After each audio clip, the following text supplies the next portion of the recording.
Hi all, welcome back to my channel. இன்றைக்கி வீடியோவில் நம்ம என்ன ஸ்டிச் பார்க்க போகிறோம் அப்படின்னு பார்த்திங்கன்னா, டே 10க்கான வாட்டர் ஃபில்லிங் ஸ்டிச் தான். ஸோ இந்த ஸ்டிச் வந்து ஒரு பெரிய டிஃப்ரென்ஸ்லாம் ஒன்றுமே இல்லைங்க. நம்ம நார்மலாக போடக்கூடிய செயின் ஸ்டிச் தான். ஸோ செயின் ஸ்டிச்சே வந்து ஒரு வாட்டர் ஃப்ளோ எப்படி இருக்கும், அது வாட்னு அப்படி இப்படின்னு போகும் இல்லையா, ஒரு கண்ட்ரோலே இல்லாத மாதிரி. ஸோ அந்த மாதிரி தான் நம்ம வந்து இது வந்து ஒரு வளைவு நெளிவாக கொண்டு போகிற ஸ்டிச்சு. ஸோ இப்போ இதுக்கு வந்து நம்ம வந்து ஃப்ரீயான ட்ராயிங் வரையலாம் அப்படின்னா கண்டிப்பாக வரையலாம். ஸோ வரைய தெரியறவங்க கண்டிப்பாக ஃப்ரீயான ட்ராயிங் வரைஞ்சிக்கோங்க.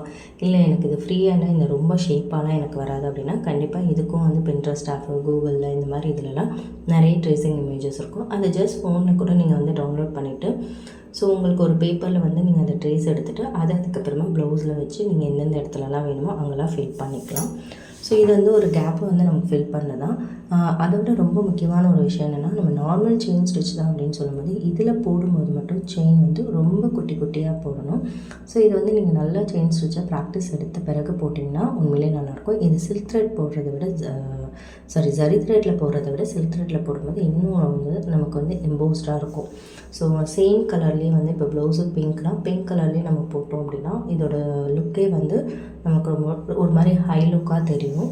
ஸோ அது வந்து இன்னும் ஏன்னா அந்த கலர் மேலேயே நம்ம இன்னும் ஹைலைட் பண்ணி காட்டுறோம் இல்லையா, ஸோ அப்போ வந்து இது ரொம்ப சூப்பராக இருக்கும்.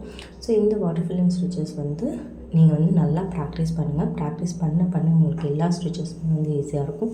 ஸோ இந்த வளைவு நெளிவுலலாம் போகும்போது இந்த மாதிரி பெண்ட் வருது அப்படின்னும் போது அங்கெல்லாம் ரொம்ப குட்டி குட்டியாக நீங்கள் வந்து செயின்ஸ் வந்து போடுங்க.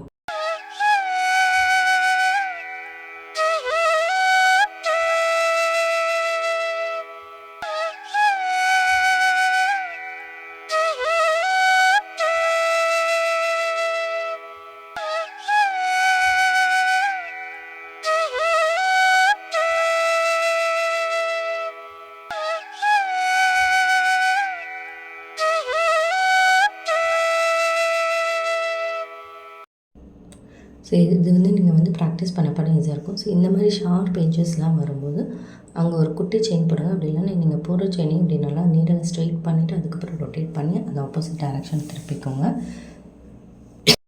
ஸோ வாட்டர் ஃபில்லிங் ஸ்டிச்சஸை பொறுத்த வரைக்கும் ரொம்ப நமக்கு வந்து பெரிய கஷ்டமான ஸ்டிச்சஸ்லாம் எதுவுமே இல்லை. நான் ஸ்டார்டிங்லேருந்து உங்கள்கிட்ட சொல்கிற ஒரே விஷயம் என்னென்னா செயின் ஸ்டிச் தான். ஸோ செயின் ஸ்டிச்சை எவ்வளோக்கு எவ்வளோ நீங்கள் வந்து ப்ராக்டிஸ் பண்ண முடியும், எவ்வளோ கண்டினியூஸாக உங்களால் ஒர்க் பண்ண முடியுமோ அந்த செயினில் வந்து நீங்கள் நல்லா ப்ராக்டிஸ் எடுத்துக்கோங்க. ஸோ செயின் போட நீங்கள் வந்து ப்ராக்டிஸ் எடுத்துக்கிட்டது நல்லா போட ஆரம்பிச்சிட்டிங்கன்னா கண்டிப்பாக எல்லா ஸ்டிச்சஸுமே உங்களுக்கு ஈஸியாக வரும். ஏன்னா செயினை வச்சு தான் எல்லா ஸ்டிச்சஸும் பில்டன் பண்ணியிருக்காங்க. ஸோ கண்டிப்பாக இன்னோட இந்த வீடியோ வந்து உங்களுக்கு யூஸ்ஃபுல்லாக இருக்குது, எல்லாருக்குமே வந்து யூஸ்ஃபுல்லாக இருக்குது. ஆரி கற்றுக்கிறதுல இன்ட்ரெஸ்ட்டாக இருக்குன்னா கண்டிப்பாக எல்லாேருக்கும் ஷேர் பண்ணுங்கள், சப்ஸ்கிரைப் பண்ணுங்கள். அப்புறம் ஃப்ரீ கிளாஸ்லேயும் ஜாயின் பண்ணிக்கோங்க. தேங்க்யூ ஃபார் வாட்சிங்.